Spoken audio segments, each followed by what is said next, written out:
Well, I'll say something that I never thought I would ever say in my entire life. I miss China. If I could have chosen to be born anywhere in the world, it would have been China. Should we call this reverse culture shock or reverse homesick? I think they kind of mean the same. I don't know what's the right term for this. Americans who get to test the quality of life in China always report of great comfort compared to their home country. So apart from the easy access to transportation, affordable housing, healthcare, and many more that we can number, food remains top on the list. Hello amazing viewer, excited to have you once more at Comfort for Life. I bring to you compilations of TikTok and Red Note videos for educational purposes. You're new here, why don't you smash that subscribe button? And to my returning viewers, I really love and appreciate you.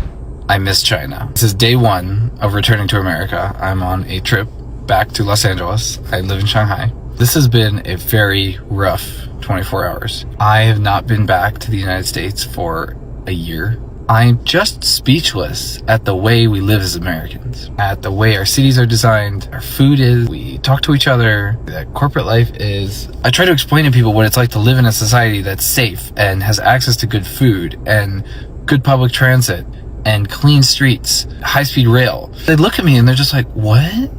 There's no ability to conceive what it's actually like in a more developed society. Drive around Los Angeles and you see homeless people, you see graffiti everywhere, garbage all over the streets. I paid $42 for a coffee and a poke bowl yesterday. Can't believe that we live like this. We think that it's acceptable have our fellow citizens sleeping on the street, garbage everywhere, all be in our individual cars, going to our job and then drive our car back to our home and then sit in our home and ignore each other. Like, this entire society is just engineered for corporate profit. From a non-capitalistic place to the most capitalistic place. And the quality of everything, of life, and what that does to us and the way we treat each other is just mind-blowing. We have so much more money than the rest of the world. There is no excuse that we do not have the best of everything. Compared to China, we got very little.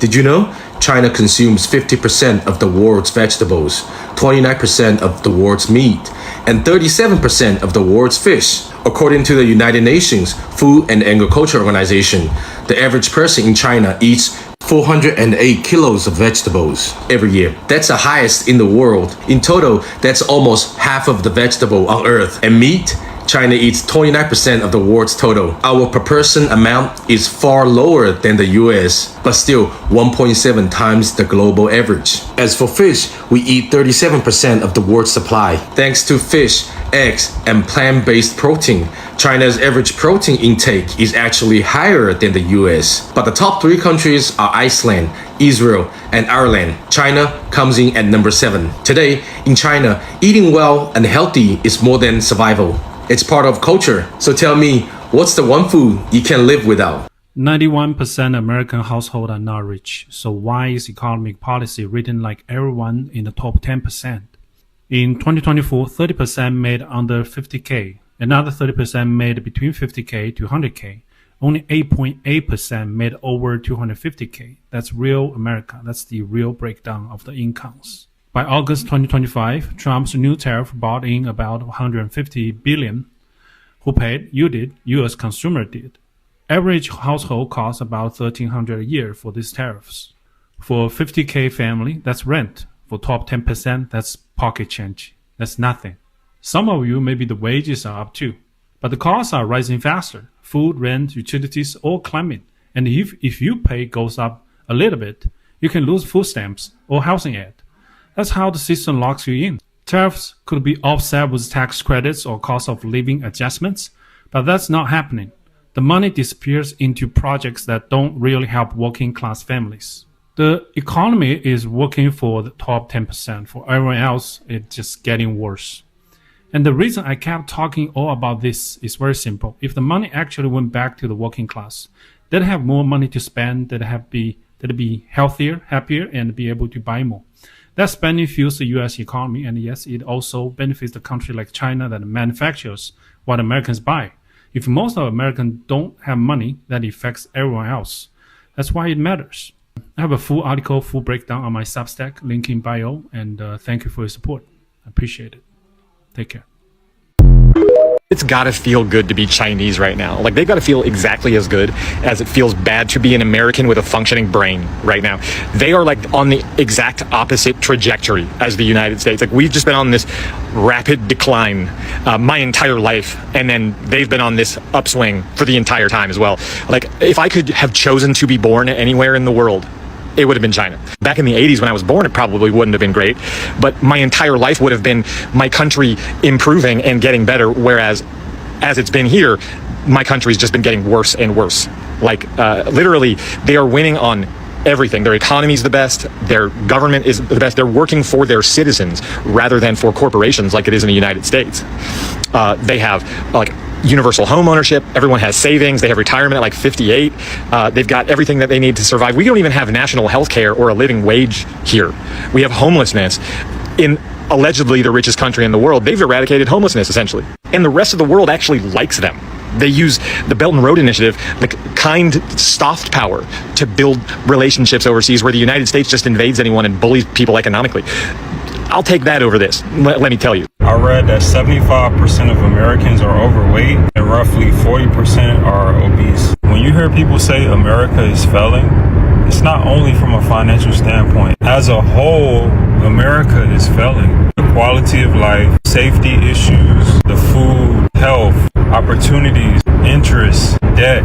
And this is why life is so difficult in America, because people are failing in every category. Can you imagine a person who doesn't travel, out of shape, overweight, they don't eat healthy, they work a normal job, but rent, insurance, student loan, food, expenses, everything is too high. Now they can't save money, neither can they invest. They don't even think about investing, because at that point, you're just trying to survive. Why do you think all these people are depressed and commit suicide? Because they feel like they're failing in every category. You got single men out of shape, barely make any money, can't afford anything. They can't go anywhere, they can't travel, they can't do anything. They're in a box. That's why it's only right to surround yourself around people like me, because if I can get out of this, you can. It's just about how determined are you to do it. You can't take no for an answer. There's always a way. I'm really tired from a long day at work, and I'm really wishing that I was in China right now because I miss it. So I figured I would just film a video of some things that I miss about China, just to kind of get the feelings out. So one of the top things that I miss about China is the people that I met. I loved the teacher that I had while I was studying in China. Background: I studied in China for a month in March of this year, in Kunming, China, which is like in the Yunnan province, in like southwestern China. So I studied there for a month, and it was so much fun, honestly. Like, everything there is so different, and I met so many people. Like, I met people from Germany. I got closest with a few students that were from Germany, which I thought was funny because there were a lot of German students for some reason. And I met people from Australia, Poland, Switzerland. There was a student who lives in Japan. And I loved everybody that I met. Like, everyone was so sweet and nice, and we were all there for the same reason, so it was really easy to connect over that, and then kind of segue into a actual friendship based on that connection. And I love my teacher. Shout out to Zhang Laoshi. She's amazing. Love her to bits. I'm still studying with her online, because I want to get proficient at Chinese, even though right now I can barely hold a conversation. If that, at the end of the month, I could shop pretty well in Chinese. Like, I could ask like how much things were, or if I could try something on, things like that. Just like simple phrases, but I would like to get a lot better, so I'm still taking classes.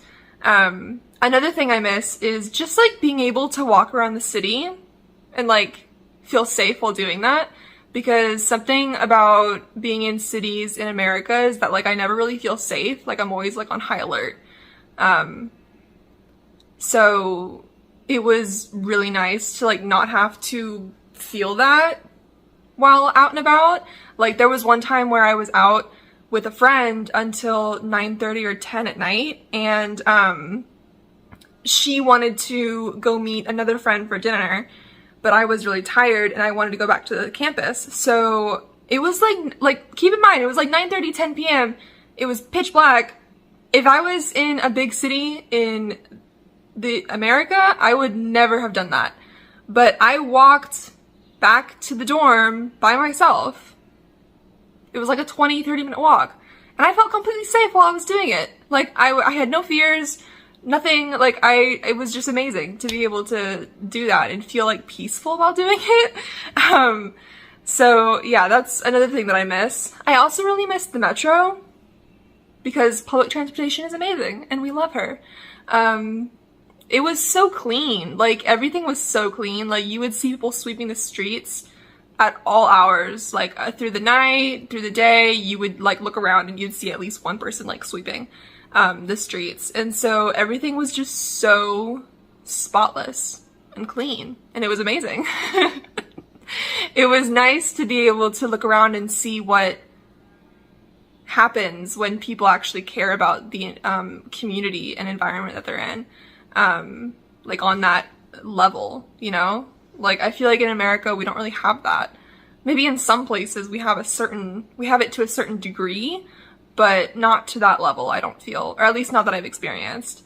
So yeah, those are a few things that I miss about China. I also really miss the food. The food was amazing. Like, steamed buns and the dumplings, favorite things ever. I had so many of those while I was there. Like, I kid you not, I tried like, had to have been like at least like 5 or 10 different types of steamed buns, and then I would go back for more, the ones that I really liked. And then I had dumplings probably like at least every other day. Yeah, I had dumplings pretty often because they were delicious and they were so cheap. Like, I could get like a bowl of 20 dumplings for like cents, like a few dollars. Like, it was ridiculous. So I literally just kept going back for more. But yeah, those are a few things that I miss about China. I'm probably gonna keep talking about China. I really enjoyed my time there and I really want to go back. So China has 26,000 miles of high-speed rail and the US has 0. So I feel like I can pretty much leave it at that. Like, imagine if I could get on high-speed rail to go to the Bay Area or Denver or something, like, that would be sick. But I can't. I either have to drive or take like a super slow, super expensive train.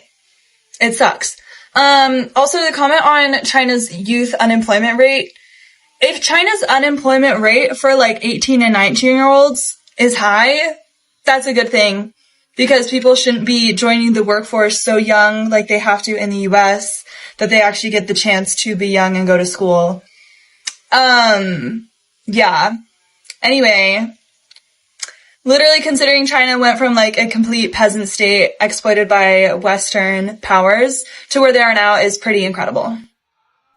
Who could ever imagine that an American would have wished to be born in China? The tables have turned. Like, when I heard that statement, I had to rewind. Guys, I wish I was born in China from an American. Oh no. And I want us to not miss the point right here. I hope that those who get to enjoy the comfort in China also get to learn their history and understand how they got there. It took hard work, sacrifice, a lot, you know. Understand even the 100 years of humiliation. Get to know the entire history, so that as you get to enjoy the comfort, you also get to share in the memories that they share and cherish, and that keeps them there. Yeah, we have a lot to learn from this country. I must confess this, when I started sharing videos about China, I thought I would run out of content, but right now I'm running out of time. It's true, there's still poverty in China, still a lot of poor people. But that doesn't change the main story of the past 30, 40 years that China has steadily getting reduced poverty. You couldn't even imagine, like me personally, when I was in my childhood, lived under poverty. I experienced poverty, and I witnessed that how my family get out of poverty. And I witnessed pretty much all the family around us get out of poverty. It's almost a miracle, okay? So less than one generation live under poverty and see your family and your neighbors live in middle class. Just one generation. Pretty much 80% of people in China. It's a miracle. If the world missed that main story and focus on all the bad things about China, of course there's many bad things about China, I admit. But if you miss that main story, you are missed the 90% of the picture. Okay? But China will still be China, the same China. That's trying to improve ourselves.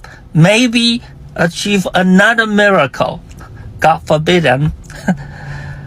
But how the world view China wouldn't change China. Okay? Current situation, I'll just give one example.